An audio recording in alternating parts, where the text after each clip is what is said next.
Merci d'être sur la RTS 1 et bienvenue à la Voix du Croyant.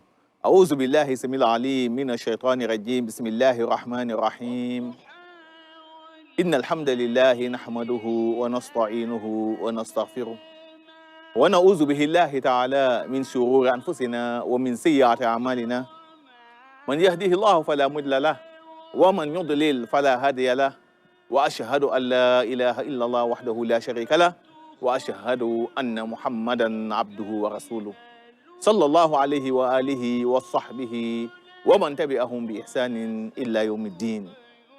Louange à Allah subhanahu wa ta'ala.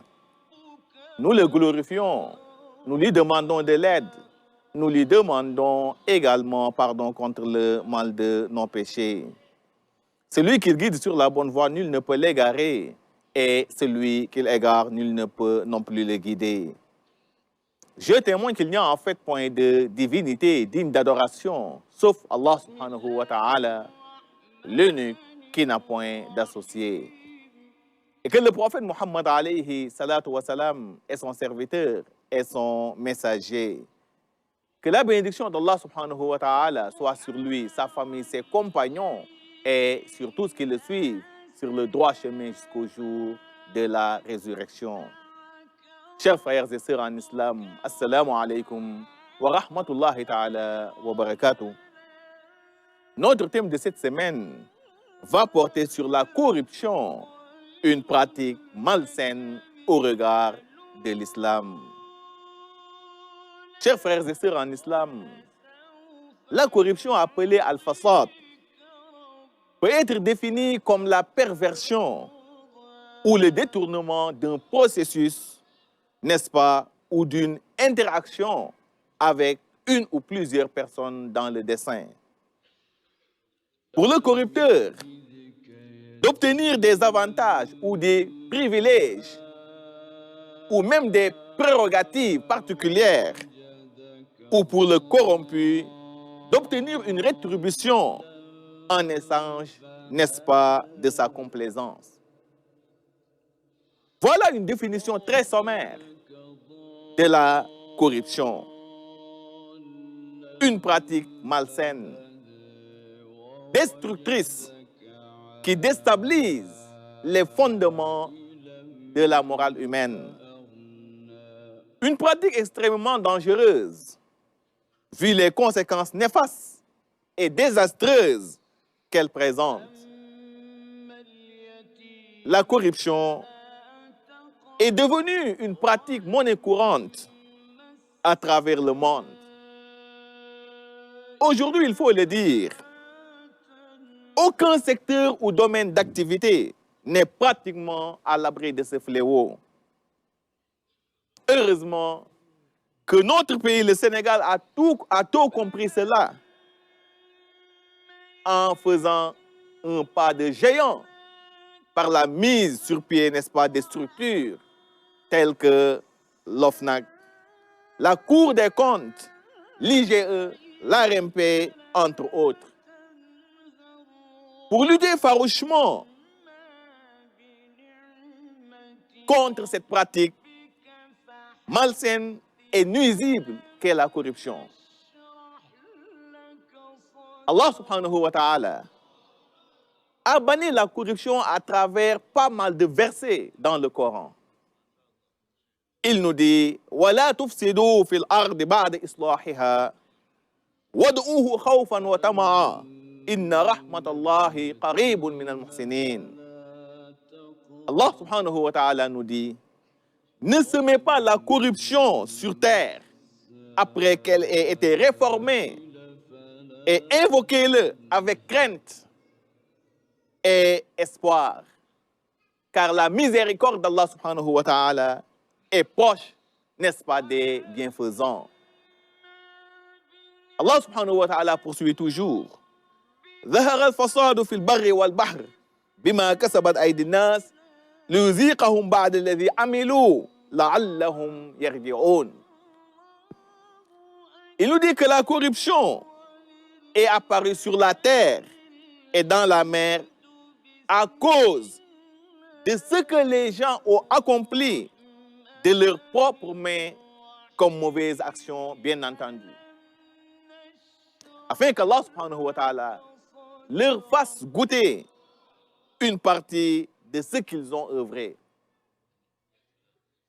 Allah subhanahu wa ta'ala nous dit toujours Ya ayyuhalladhina amanu la ta'kulu amwalakum baynakum bil batil. Ô croyants, ne dévorez pas à tort vos biens entre vous. Pour juste vous dire, chers frères et sœurs en islam, que la corruption est une pratique malsaine, un grand péché que l'islam condamne sur toutes ses formes.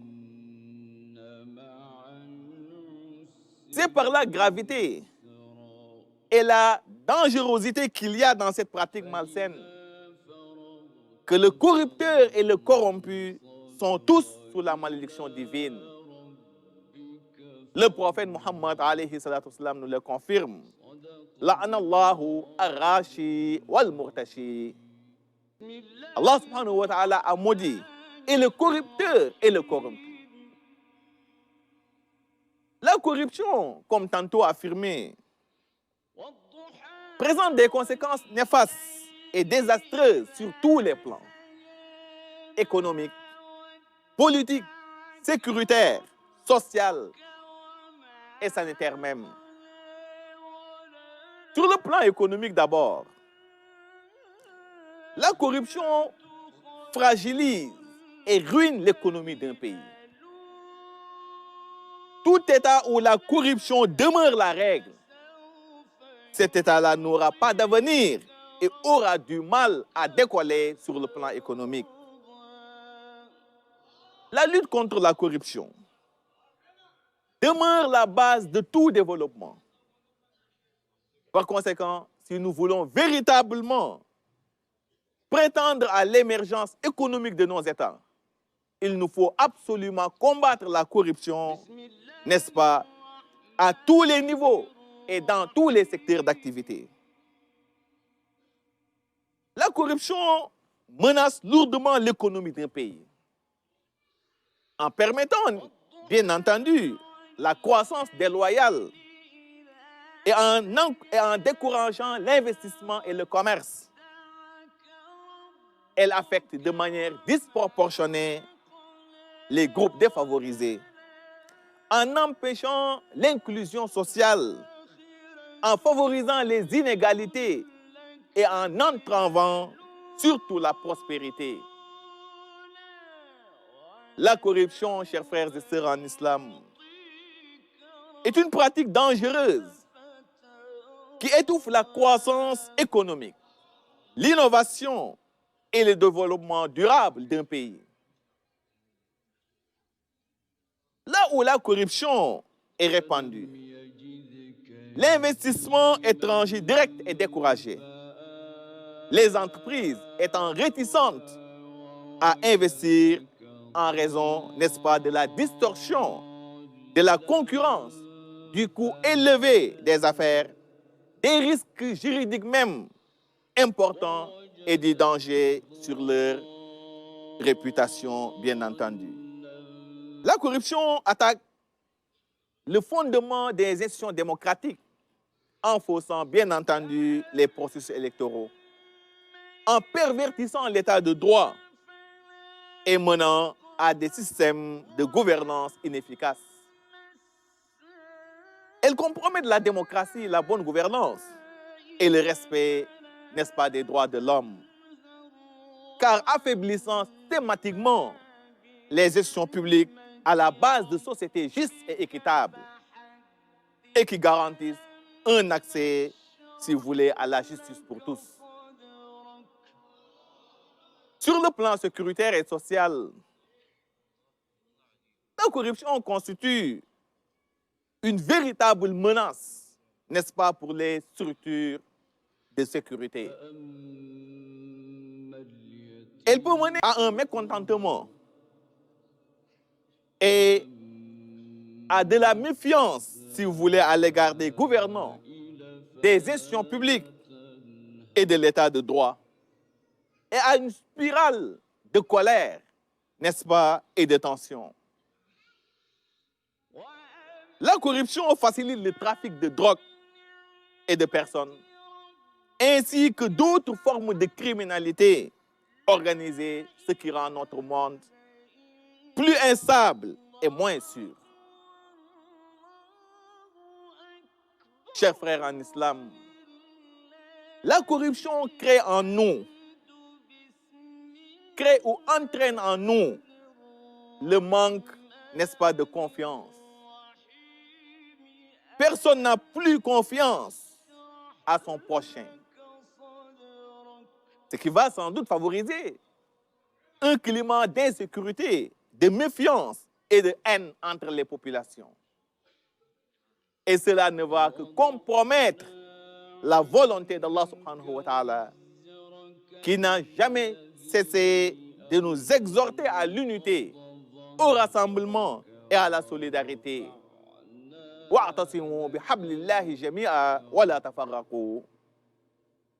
nous l'a dit, cramponnez-vous tous au câble d'Allah subhanahu wa ta'ala et ne soyez point divisés. Le câble d'Allah subhanahu wa ta'ala n'est rien d'autre que les orientations qu'il nous dicte, n'est-ce pas, dans son livre saint qui est le Coran. Et qui sont la justice, l'équité et la transparence, qui sont les fondements même d'un état de droit. Sur le plan santé, toute personne qui pratique la corruption, de manière directe ou indirecte, ou qui se nourrit de l'argent issu de pratiques corruptives, ne sera guère en parfaite bonne santé, ainsi que son entourage. Les oulémas de la législation islamique ont jugé à l'unanimité que l'argent issu de la corruption est naturellement illicite. Par conséquent, le musulman doit s'en abstenir, non seulement pour être en parfaite bonne santé, mais aussi et surtout pour se préserver du feu de l'enfer au jour dernier. Vous savez, l'argent illicite ou mal acquis, il est même pire qu'un poison, car il ronge froidement et silencieusement l'organisme de la personne. Les docteurs de la jurisprudence islamique ont nettement démontré que la plupart des tumeurs qui existent aujourd'hui à travers le monde sont dues à la consommation de l'argent issu de la corruption, autrement dit, de l'argent illicite ou mal acquis. Chers frères et sœurs en islam, sachez que toute personne qui se nourrit de l'argent illicite ou mal acquis, son corps sera sauvagement dévoré par le feu de l'enfer au jour dernier, affirme le prophète Muhammad alayhi salatu wa salam. Kullu lahmin nabata min haram, fannaru awla bih. Il nous dit que toute chair qui s'est nourrie par l'illicite, le feu de l'enfer va certes le dévorer au jour dernier. Vous savez, si la personne se nourrit de l'argent issu de la corruption, il lui sera très difficile d'accomplir de bonnes actions. Il lui sera très difficile également d'adorer son Seigneur Allah subhanahu wa ta'ala de façon convenable. Allah subhanahu wa ta'ala l'a clairement signifié à ses messagers. Ya ayyuha rusul, kullu min tayyibat wa'malu salihan, inni bima ta'maluna alim. Ô messagers, consommez ce qui est licite afin que vous puissiez accomplir de bonnes actions, car je sais parfaitement ce que vous faites. L'argent issu de la corruption peut même impacter sur la moralité de nos enfants. C'est la raison pour laquelle l'islam exige à tout parent de ne nourrir son enfant qu'avec du licite Et cela fait partie même des devoirs d'un parent envers son fils, de nourrir son enfant qu'avec du licite. Vous savez, si le parent nourrit son enfant avec de l'illicite, cela va sans doute compromettre son éducation de base, voire son devenir. L'enfant naît avec une nature propre, en toute sainteté. Ce sont ses propres parents qui vont déterminer en partie son devenir. C'est ce que nous dit le prophète Muhammad alayhi salatu wa salam. Kullu mawludun yuladu ala al-fitra fa abawahu yuhawwidanihi aw yunassaranihi aw yumajjisanihi. Il nous dit que tout enfant qui vient au monde, il naît avec une nature propre, en toute sainteté. Son devenir est en partie entre les mains de ses propres parents. Ce sont ces derniers qui feront d'eux, qui feront de lui, qu'il soit juif, chrétien ou animiste. Pour dire que le parent joue un rôle déterminant, n'est-ce pas, sur le devenir de son enfant.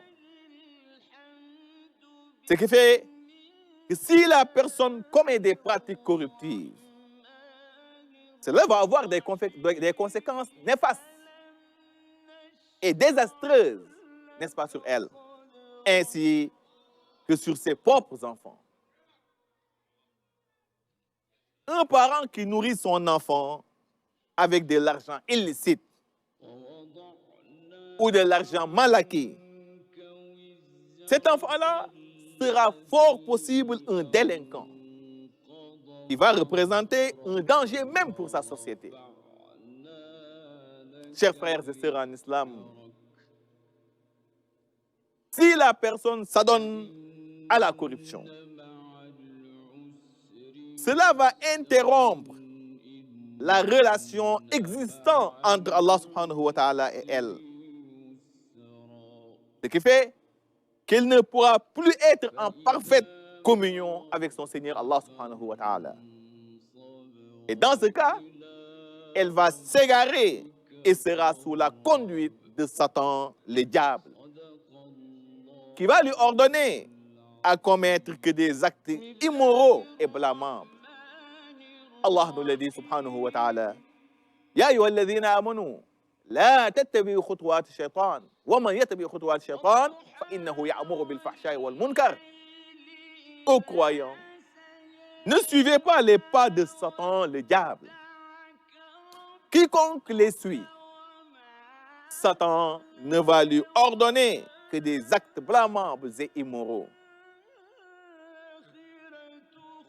Celui qui s'adonne à la corruption ou à des pratiques corruptives, ses prières et ses invocations ne seront plus exaucées. Et cela d'après le hadith d'Ibn Abbas, radiallahu anhuma, qui nous dit qu'Anas ibn Malik a demandé un jour au prophète Muhammad alayhi salam, Ya Rasulallah, Udullaha an yaj'alani mustajabu da'wa. Ô messager d'Allah, invoque-moi Allah subhanahu wa ta'ala afin qu'il exauce mes vœux. Le prophète Muhammad alayhi salam lui répondit, Ya Anas, attib mat'amaka takun mustajabu da'wa. Fa inna rajula la yaqzifu luqmata min haram. Ila fi fala yustajabu lah. Fala yustajabu lahu da'wa arba'ina yawma. Ô Anas, pour que tes vœux soient exaucés, fais ton possible pour que tout ce que tu consommes soit illicite. Sachez que celui qui consomme de l'illicite, 40 jours durant, aucune de ses adorations ne seront exaucées. Pour vous dire que la consommation du licite est une condition sine qua non pour l'acceptation de nos adorations. Le fait de s'adonner à la corruption rend toutes nos bonnes actions vaines et nous mène en enfer. Le prophète Mohammed alayhi salam nous dit qu'au jour dernier, on fera venir des hommes ayant à leur actif de très bonnes actions, semblables à la hauteur d'une montagne que l'on nomme Tuhama.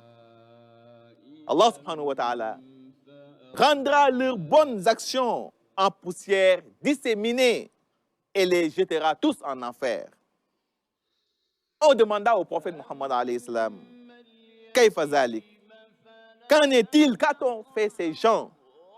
Il répondit, ces gens accomplissaient régulièrement la prière, jeûnaient régulièrement le mois du Ramadan, s'acquittaient de leurs zakat et effectuaient le pèlerinage au lieu saint de l'islam. Mais malgré cela, malgré tout, ils s'adonnaient à des pratiques corruptives.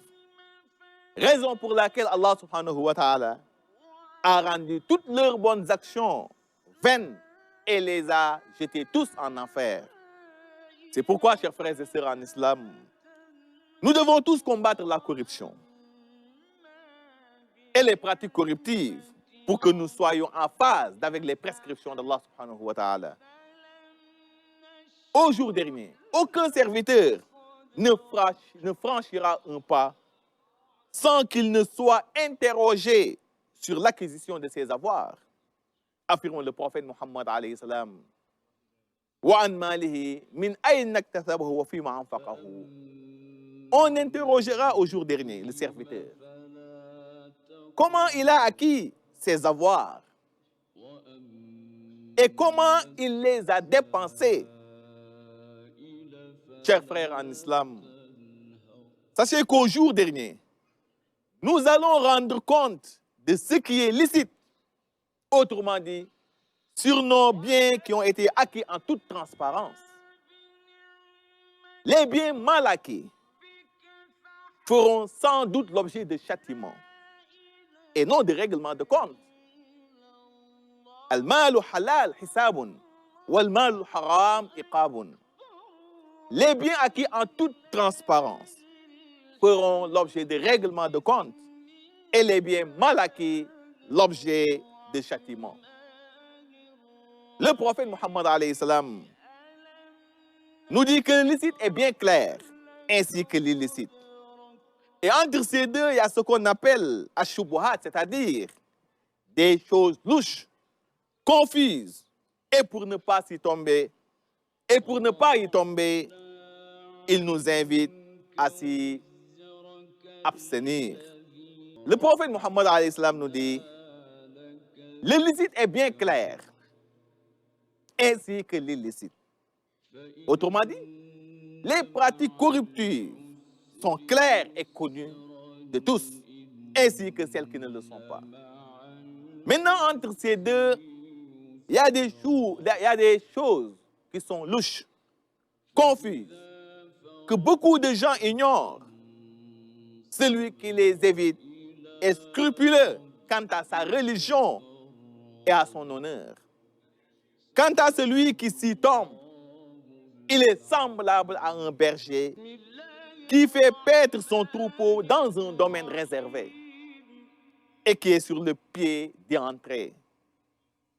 Les pratiques corruptives sont dangereuses pour une société. Vu les conséquences néfastes et désastreuses qu'elles peuvent engendrer sur les populations. Elles sont à l'origine de beaucoup de maladies qui sévissent aujourd'hui, n'est-ce pas, dans nos sociétés. Des maladies inconnues de nos ancêtres. Les pratiques corruptives vont jusqu'à impacter sur le comportement des gens. On dit souvent, pour détruire les bonnes mœurs chez un peuple, il faut y répandre la corruption.